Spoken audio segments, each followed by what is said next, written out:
Hi hellos welcome to RS chocolate hub. So మనతో పాటు computer information ఇవ్వడానికి Shailaja ma'am ఉన్నారు. నమస్తే మేడం. నమస్తే సంతోషి. సో మేడం మీకు రీసెంట్గానే అవార్డ్స్ వచ్చాయి కదా, ఏమేమి అవార్డ్స్ వచ్చాయి మేడం? అవునండి, అవార్డ్స్ గురించి చెప్పాలి అని అంటే నేను కూడా చాలా హ్యాపీగా ఫీల్ అయ్యాను. నేను ఎంతసేపు వర్క్ చేస్తూ 10 మందికి హెల్ప్ చేస్తూ ఇదే థాట్లో వెళ్ళిపోయాను అనమాట. కానీ వన్ డే నాకు అనిపించింది అనమాట, నేను ఎందుకు రివార్డ్ తీసుకోకూడదు, నేను అందరికీ అప్రిషియేట్ చేయడము, అందరినీ పైకి తీసుకురావడము, నేనే వాళ్ళకి ఇస్తూ ఉండడం అనమాట మోటివేషన్. నాకు కూడా ఒకటి ఉండాలి కదా నాకు కూడా అనిపించింది అనమాట. ఆ థాట్ రావడమే ఆలస్యం. నాకు ఒక ఫోన్ వచ్చిందండి, అది నిజంగా మిరాకిల్ అనుకోవాలన్నమాట. గ్లోబల్ ప్రైడ్ అవార్డ్స్ బెంగళూరు నుంచి నాకు కాల్ వచ్చిందనమాట. ఇట్లా మీ కంపెనీ నామినేషన్ వేయండి, ఇలా అవార్డ్స్ ఉన్నాయి, మీరు చూసాము, ఎలిజిబుల్ ఉంటారు, మీ కంపెనీ చాలా క్రియేటివ్గా ఉంది, మీ ప్రోడక్ట్స్ కూడా మేము చూసాము అని చెప్పేసి కాల్ వచ్చింది. వస్తే లేదు నాకు ఇలా థాట్ వచ్చింది, వెంటనే కాల్ వచ్చింది, అసలు ఇది నిజమా కాదా అని కూడా నాకు డౌట్ వచ్చింది అనమాట. ఇలా ఫేక్ కూడా చెప్పే వాళ్ళు ఉంటారు కదా అని చెప్పేసి డౌట్ వచ్చింది. అవన్నీ చెక్ చేసుకున్నాను. సరే మనం చేసేది ఏం లేదు, నేను స్పెండ్ కూడా చేయట్లేదు అమౌంట్ అని చెప్పేసి ప్రాసెస్ స్టార్ట్ చేసాము. నామినేషన్ వేసుకున్నాం అనమాట. నియర్లీ 10,000 నామినేషన్స్ అనమాట. దాంట్లో మన కంపెనీ సెలెక్ట్ అయింది, అవార్డు తీసుకున్నాం.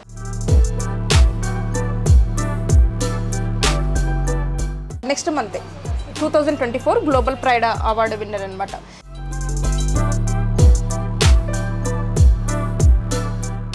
నెక్స్ట్ అప్కమింగ్ నెక్స్ట్ ఏంటి అంటే ముంబైలో శిల్పా శెట్టి గారితో గ్లోబల్ ఎంపవర్ అవార్డ్ GEA ఈ అవార్డ్స్ అండి. ఇదేంటి అంటే నేషనల్ వైడ్గా.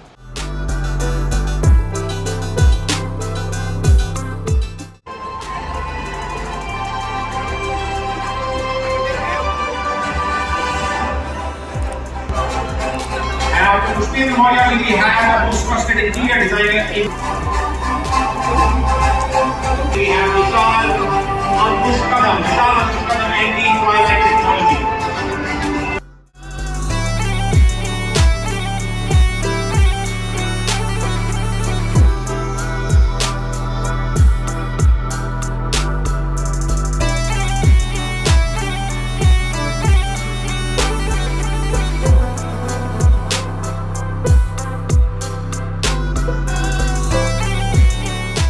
మనకు ఆల్ ఓవర్ ఇండియా నుంచి మంచి సెలబ్రిటీస్ వచ్చారనమాట.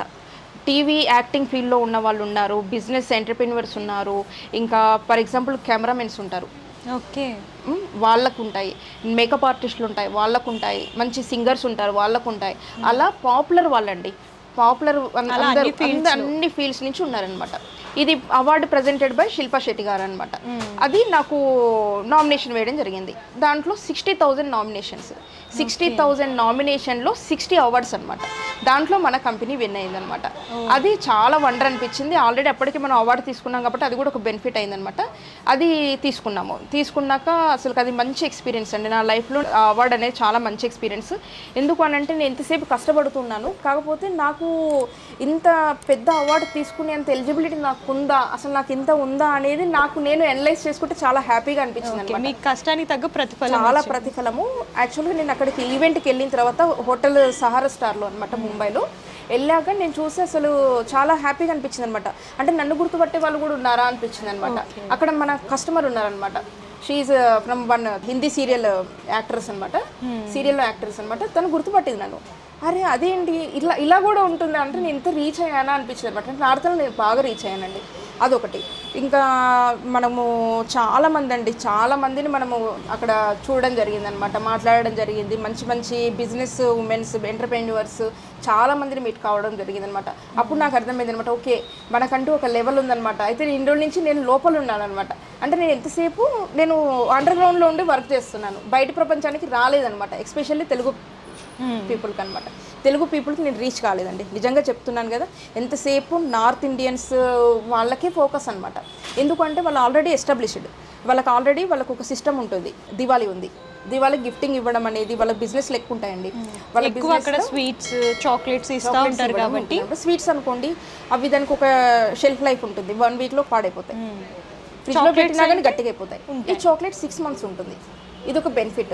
వీళ్ళు రక్షాబంధన్ ఉందనుకోండి, రక్షాబంధన్ ఉంటే వీళ్ళు ఫారెన్లో ఎక్కడో ఉన్న బ్రదర్ కూడా పంపించచ్చు అనమాట. ఇదొక ఫెసిలిటీ ఉంది. 3 మంత్స్ మీరు కొరియర్లో పడేసినా కానీ దానికి నష్టమే ఉండదు, అదొక బెనిఫిట్ ఉంటుంది. అలా నేను ఫస్ట్ నార్త్ ఇండియన్స్ రీచ్ కాగలిగాను. తర్వాత నవ్వే డేస్ జస్ట్ ఒక 6 మంత్స్ అవుతుందండి. 6 months నుంచి నేను చెప్పలేనంత రిజల్ట్ అనేది మన తెలుగు పీపుల్ నుంచి వచ్చింది. ఇంతకుముందుకు స్టోర్కి తెలుగు వాళ్ళు అనేది డైలీ ఒకళ్ళు ఇద్దరు మాత్రమే వచ్చేవాళ్ళు. ఇప్పుడు నియర్లీ చాలా మంది వస్తున్నారండి, కంటిన్యూగా వస్తూనే ఉన్నారనమాట. ఇది ఎలా రీచ్ అయ్యింది ఏంటి అనేది నాకు ఎగ్జాక్ట్లీ నాకు ఐడియా లేదు, బట్ మన కస్టమర్స్ మాత్రం పెరుగుతూ ఉన్నారనమాట. అప్పుడు నాకు అనిపించింది మనం ఖచ్చితంగా మన తెలుగు ఆర్డర్స్ అట్లీస్ట్ మన హైటెక్ సిటీకి వెళ్ళండి, లక్షలాది ఎంప్లాయీస్ ఉంటారండి, థౌజండ్స్ ఆఫ్ కంపెనీస్ ఉంటాయి. ప్రతి కంపెనీకి చాక్లెట్స్ అవసరం ఉంటుంది, ఒక గిఫ్టింగ్ అవసరం ఉంటుంది, కార్పొరేటింగ్. దానికి చేసే వాళ్ళకి ఏంటి అంటే వాళ్ళ ఆర్డర్స్ ముంబై నుంచి తెప్పించుకుంటారు. ఓకే. ఆ ముంబై నుంచి తెప్పించుకునే వాళ్ళు ఉంటారు కదా, వాళ్ళ ఆర్డర్స్కి మెటీరియల్ నా దగ్గర నుంచి తీసుకెళ్తారు. వాళ్ళు చెప్తారనమాట, పలానా కంపెనీకి హైదరాబాద్కి నేను పంపిస్తున్నాను ఆర్డరు, దాని మెటీరియల్ కావాలి అని అంటారు అనమాట. ఇదేంటి ముక్క ఎక్కడ ఉందంటే ఇక్కడ తిప్పి ఇలా చూపిస్తున్నారు, నా మెటీరియలే తీసుకుంటారు, నా దగ్గరే ట్రైన్ అవుతారు, ఆర్డర్ వచ్చేసి హైదరాబాద్ హైటెక్ సిటీకి ముంబై నుంచి వస్తుంది. ఇదేంటి ఇలా జరుగుతుంది అంటే మనం చేయలేమా, ఇది సింపుల్ ప్రాసెస్ అంటే నేనే రీచ్ కావట్లేదు, ఇక్కడ నేనే పట్టించుకోవట్లేదు అనమాట. ఇదేంటి అసలు ఇలా జరుగుతుంది అని చెప్పేసి నేను ఆలోచించాను అనమాట. మన హైదరాబాద్లో ఎక్కువగా అంటే ఇప్పుడు కార్పొరేట్ గిఫ్టింగ్ చేసే వాళ్ళు ఉంటారండి. కార్పొరేట్ గిఫ్టింగ్ చేసే వాళ్ళకి అంటే నేను అందరి గురించి చెప్పట్లేదు, నాకు క్లయింట్స్ కొంతమంది ఉన్నారు, వాళ్ళకి చాక్లెట్ చేయడం రాదు, ఎలా చేస్తారో ప్రాసెస్ కూడా తెలియదు, ఏది తెలియదు, కానీ ఆర్డర్స్ తెచ్చుకుంటారు. వాళ్ళ కార్పొరేట్ గిఫ్టింగ్ కంపెనీ పెట్టుకుంటారు, పోయి ఆర్డర్స్ తెచ్చుకుంటారు కంపెనీలో. ఒక కంపెనీ నుంచి 10,000 15,000 పీసెస్ బాక్సెస్ కూడా ఆర్డర్స్ వస్తాయన్నమాట. వాళ్ళు నా దగ్గరకు వచ్చేసేసి నా దగ్గర ఆల్రెడీ నేను కాన్సెప్ట్స్ క్రియేట్ చేసి పెట్టుకుంటారు, క్యాటలాగ్ ఇస్తాను వాళ్ళకి, దీనికి ఇంత ఇలా అని చెప్పి సేమ్ అదే వాళ్ళు ఫార్వర్డ్ చేస్తారు. ఇది ఆర్డర్ వచ్చింది, ఆర్డర్ వచ్చాక నా దగ్గర బాక్సెస్ మౌల్డ్స్ ఎవ్రీథింగ్ తీసుకుంటారు. మళ్ళీ చాక్లెట్స్ చేసే వాళ్ళు ఉంటారు కదా, చాక్లెట్ ఫ్యాక్టరీస్ కూడా ఉంటాయన్నమాట, వాళ్ళు కూడా నా దగ్గర చాలామంది కస్టమర్స్ ఉన్నారు. అయితే వాళ్ళ దగ్గరికి వెళ్ళి నాకు చాక్లెట్స్ చేసి ఇవ్వండి అని చెప్పి ఇక్కడ మెటీరియల్స్ తీసుకుంటారు, అక్కడ చాక్లెట్స్ చేపిస్తారు, అవి 2 తీసుకెళ్ళి అక్కడ ఇస్తారనమాట. వీళ్ళకి 100 రూపీస్ పడితే 400 రూపీస్ ఛార్జ్ చేస్తారు. అసలు నాకు అనిపిస్తుంది అనమాట, మనం ఇంత కష్టపడి వేస్ట్ కదా అనిపిస్తుంది అనమాట. జస్ట్ ఒక కంపెనీని డీల్ చేసి వాళ్ళ దగ్గర ప్రోడక్ట్ లేదు, నాలెడ్జ్ లేదు, కానీ కేవలం మార్కెటింగ్ స్కిల్ తోటి ఒక పెద్ద చాక్లెట్ ఫ్యాక్టరీ పెట్టుకున్న వాళ్ళకి లేని ప్రాఫిట్ అబ్బా ఎంత సింపుల్గా తీసుకున్నారు అన్నమాట. అలాంటి ఎన్నో ఉంటాయండి, ఇలాంటి చాలా ఉంటాయి. అవన్నీ మీకు నన్ను ఫాలో కండి, నేను ఖచ్చితంగా మిమ్మల్ని ఆ రేంజ్కి నేను తీసుకెళ్ళగలుగుతాను నేను. ఓకే. సో మేడం, యాక్చువల్గా మీరు 7 years నుంచి సక్సెస్ఫుల్ బిజినెస్ చేశారు, అలాగే మీకు బోల్డెన్ అవార్డ్స్ వచ్చాయి. అండ్ ఈ 7 yearsలో మీకు అతిపెద్ద సవాలు ఏంటి మేడం?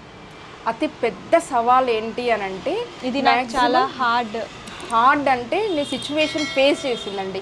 ఒక 1 year అలా నో ప్రాఫిట్ నో లాస్ లాగా ఒక 1 year మొత్తం ఫేస్ చేయాల్సి వచ్చింది. లాస్ మాత్రం ఎప్పుడు కాలేదు, అది మాత్రం షూర్. లాస్ కూడా కాలేదు, ప్రాఫిట్ కూడా ఎందుకు రాలేదు అని అంటే వచ్చినట్టుగా మనం తిన్నా తినకపోయినా చేసినా చేయకపోయినా కానీ నెలకి కొన్ని ఫిక్స్డ్ ఖర్చులు అనేది ఉంటాయన్నమాట, ఎక్స్పెన్సెస్. అవి ఉండడం వల్ల no profit no loss stage మాత్రం ఒక ఇయర్ చూసాను నేను. అది ఎందుకు అని అంటే మనకు ఈ పాండమిక్ టైంలో కరోనా టైంలో కొద్దిగా చూసామన్నమాట, నాకు హెల్త్ బాగాలేక. ఇంకోటి ఏంటి అంటే అప్పుడు ఎర్లీ స్టేజెస్లో బిజినెస్ని బాగా బిల్డ్ చేయాల్సిన టైంలో ఏంటంటే నేను ఒక్కదాన్ని నలుగురు చేసే పని చేసేదాన్ని అనమాట. ఓకే. నేను ఒక్కదాన్ని పని ఆపేసానంటే నలుగురు చేసినా అది కంప్లీట్ కాదనమాట. ఎందుకు అని అంటే అది ఓన్లీ ఫిజికల్ వర్క్ కాదు, బ్రెయిన్ కూడా వాడాల్సి ఉంటుంది అనమాట. అలాంటి టైంలో ఫుడ్ తక్కువగా తీసుకోవడము, నిద్ర తక్కువగా పోవడము, ఈ పాండమిక్లో నాకు కూడా కొంచెం ఎఫెక్ట్ అయిపోయింది అనమాట, వైరల్ ఎఫెక్ట్ అయిపోయింది. ఆ టైంలో నేను కూడా సిక్ అయిపోయాను. ఇక అవన్నీ పట్టించుకోకుండా మనకు స్ట్రెస్ ఎక్కువ తీసుకొని, ఇంకోటి ఏంటంటే యాజ్ ఎ ఉమెన్గా మనం ఏంటి అంటే ఎవరైనా కస్టమరు పాజిటివ్ ఫీడ్బ్యాక్ ఇస్తే ఓకే, నెగిటివ్ ఫీడ్బ్యాక్ ఇచ్చి ఎవరైనా చేశారనుకోండి ఆ స్ట్రెస్ అనేది ఎక్కువ తీసుకునేదాన్ని అనమాట.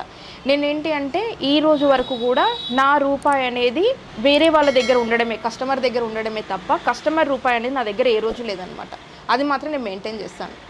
మీకు ఏమైనా ఇష్యూ వచ్చింది నేను 10 రూపాయలు ఇచ్చి వదిలించుకోవడమే తప్ప ఒకరి దగ్గర నుంచి 10 రూపాయలు నా దగ్గర పెట్టుకునేది అనేది లేదనమాట. ఈ రోజుకి నేను హ్యాపీగా అలా నిద్రపోగలుగుతాను, హ్యాపీగా నేను స్టోర్లో కూర్చోగలుగుతాను అనమాట. ఏ రోజు ఏంటి ఎవరు ఎక్కడి నుంచి వస్తారు, నేను ఇచ్చిన దానికి వీళ్ళకి వర్త్ ఉందా లేదా, ఏమైనా ప్రాబ్లం అయ్యిందా, ఇలాంటి ప్రాబ్లం అనేది మైండ్గా ఎప్పుడు తీసుకోలేదు నేను. అది లాయల్టీ విషయంలో మాత్రము, వాల్యూస్ విషయంలో మాత్రము మేము 100% నేను సక్సెస్ అండి. ఇంకా మన రివ్యూస్ కూడా చూడొచ్చు మీరు, ఆర్ఎస్ చాక్లెట్ రివ్యూస్ వస్తాయి. నేను ఏ రోజు ఒక కస్టమర్ని రివ్యూ పెట్టండి అని అడిగింది లేదు, నేను ఏ రోజు అడిగింది లేదు. డిఫరెంట్ స్టేట్స్ నుంచి వేరే కంట్రీస్ నుంచి కూడా నాకు రివ్యూస్ ఉంటాయి, చూడొచ్చు మీరు, చాలా రివ్యూస్ ఉంటాయండి. అలా మనము సక్సెస్ కావడానికి ఇది కూడా ఒకటి అనమాట. ఒకటి ఏంటి అంటే నేను 100% నేను ఖచ్చితంగా ఉంటానన్నమాట. నా రూపాయి రావాలనుకోండి, నేను కూడా అలానే ఖచ్చితంగా ఉంటాను. నా రూపాయి దగ్గర అలా ఖచ్చితంగా ఉంటాను, మీ రూపాయి దగ్గర అలా ఖచ్చితంగా ఉంటాను. ప్రతి రూపాయికి నేను వాల్యూ ఇస్తాను. Okay, thank you madam, thanks for the information. Thank you. So ఇంకా మీరు తెలుసుకోవాలి బిజినెస్ గురించి అలాగే ప్రొడక్ట్స్ గురించి అని అనుకుంటే మీరు ఈ వీడియోని లైక్ చేయండి, షేర్ చేయండి, కామెంట్ చేయండి, సబ్స్క్రైబ్ చేయండి. Thank you.